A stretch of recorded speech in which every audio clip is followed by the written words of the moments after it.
Jadi Allah itu tidak ada tandingannya. Allah itu tidak ada duanya dalam apapun. Sehingga ketika Allah mengatakan, tunjukkan kepada saya bahwa ada Tuhan yang lebih berhak dibanding Allah untuk disembah, itu bukan perintah menunjukkan, tetapi menunjukkan bahwa mereka itu tidak mungkin mampu untuk menghadirkan sepadan daripada Allah itu sendiri. Karena apa? Allah itu maha mulia, al-khalibu al-amrihi. Allah itu mencakup kesemuaan daripada perkara yang ditetapkan oleh Allah. Dan Allah itu al-hakim. Allah itu telah mengatur segala apa saja yang berkait tentang makhluknya Allah.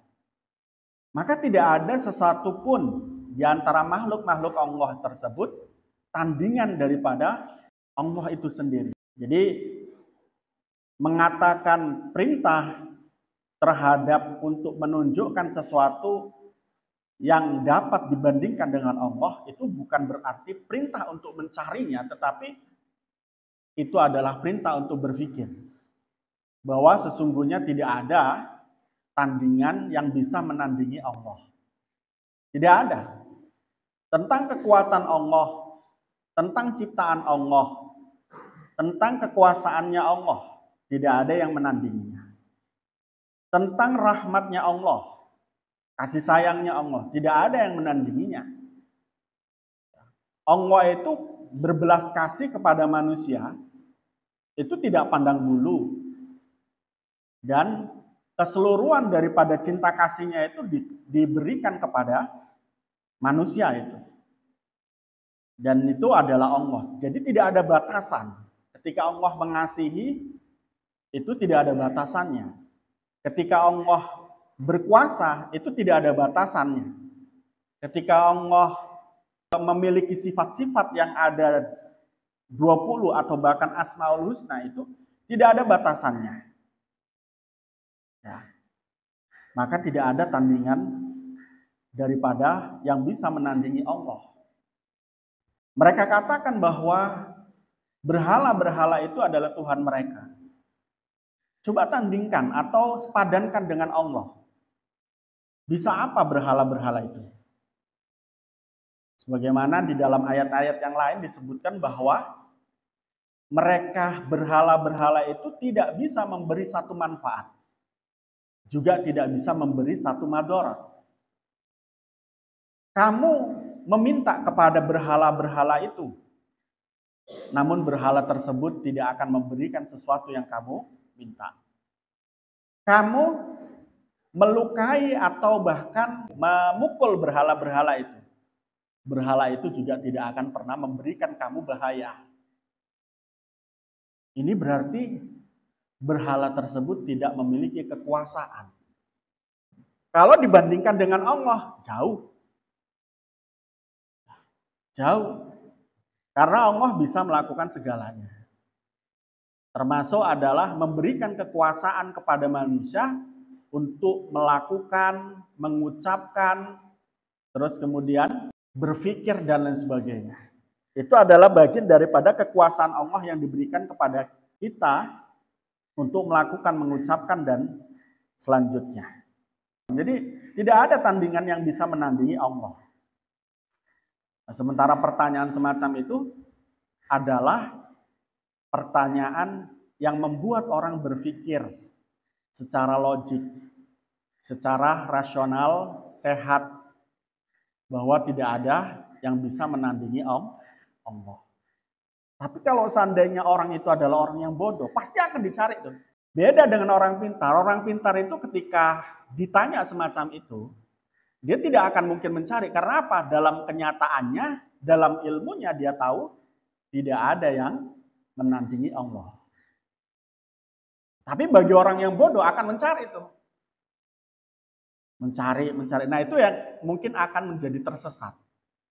Oleh karena itu, inilah beda daripada orang yang bodoh dengan orang yang pintar. Kalau orang yang bodoh ditanya semacam itu masih mencari, tapi orang yang pintar gak akan mencari. Sama halnya dengan kamu senior ketika menegur adik-adik kamu ketika mereka tidak sholat. Kamu katakan kepada mereka, ayo sholat, wong mondok kok nggak sholat. Coba pikirono, api endi sholat karo tidak sholat. Nek bodoh mereka pas mengatakan api tidak sholat, karena bisa tiduran. Tapi orang pintar mengatakan karena sholat itu menurutnya adalah wajib, sholat itu ada manfaatnya bagi dirinya karena dia tidak akan masuk neraka, maka dia akan mengatakan api sholat. Dan dia tidak akan menjawab dan tidak akan mencari-cari. Karena ilmunya sudah menjawabnya. Itu perbedaannya. Jadi kalimat kul aruni itu alladzina alhaqtum bihi syuraka itu adalah kalimat yang disujuhkan kepada orang-orang pintar. Bukan orang-orang bodoh. Orang-orang pintar yang masih syirik, masih menyekutukan Allah. Bukan orang-orang bodoh. Nah, kenapa kok mereka pintar lalu kemudian tidak beriman? Itu pertanyaan yang fundamen itu. Sekali lagi, mereka tidak beriman itu bukan karena mereka tidak tahu, bukan karena mereka bodoh, melainkan di dalam hati mereka mithqala dzarratin syarra yara itu. Di dalam hati mereka itu ada nuktoh, ada sebuah titik keburukan. Yang keburukan itu menafikan satu kebenaran. Kebenaran itu tidak bisa masuk manakala hati kita kotor. Kotornya hati itu karena sombong. Kotornya hati itu karena ujub. Kotornya hati itu karena hasud, iri. Gak pernah akan bisa masuk ke dalam hati kebenaran. Jadi bukan berarti orang-orang Nasrani, orang-orang Yahudi waktu itu tidak tahu kebenaran. Mereka tahu kebenaran. Wong di kitab mereka itu sudah ada bahwa akan datang seorang nabi yang menjadi pemungkas dari nabi-nabi sebelumnya yang memiliki kemuliaan lebih daripada nabi-nabi sebelumnya yang menjadi nabi khairul anam. Dia adalah Nabi Muhammad SAW. Mereka tahu itu di dalam kitab-kitab mereka semacam itu. Tapi mereka sekali lagi ya, nahnu na'budu alihata aba'ana. Kami itu hanya menyembah Tuhan yang telah disembah oleh kakek-kakek kami. Mereka itu seolah tidak menerima sesuatu yang baru, yang benar. Ini termasuk bagian daripada kesombongan dan kedengkian. Karena zaman Nabi Muhammad itu masyarakatnya ya hampir sama dengan masyarakat kita. Sangat benci manakala melihat orang memiliki kemuliaan. Padahal kemuliaan tersebut itu adalah kemuliaan yang diberikan oleh Allah kepada mereka. Kelompok mereka tidak mau ditandingi dengan kelompok yang lain. Yang kemudian ini menyebabkan terjadinya apa? Perang suku. Perang suku. Maka kemudian kita kenal itu Bani-Bani itu kan bagian daripada suku. Bagian daripada kelompok tertentu. Itu karena apa? Terjadi peperangan itu dikarenakan adanya rasa dengki. Dan dengki adalah sifat yang paling buruk itu. Ketika di dalam hati ada dengki, kebenaran tidaklah menjadi benar. Itu yang sebabnya mereka tidak beriman. Bukan karena otak mereka tidak tahu. Bukan ilmu mereka tidak tahu tentang kebenaran. Tapi ini, oleh karena itu, ketika kita sudah melihat apa kemudian mereka kok tidak bisa beriman ini. Kemudian kita tahu bahwa sebabnya adalah kedengkian, kesombongan. Ya jangan sampai hati kita kemudian ada rasa sombong dan dengki di dalam hati. Sehingga kebenaran apapun yang ada dan datang kepada kita itu bisa menjadi bagian yang kita terima. Apa yang kita dengar itu kita akan sima'u qabulin, tidak sima'u mardudin. Kita dengar itu, kita akan dengar dan kita terima dan kita angan-angan dan kita lakukan.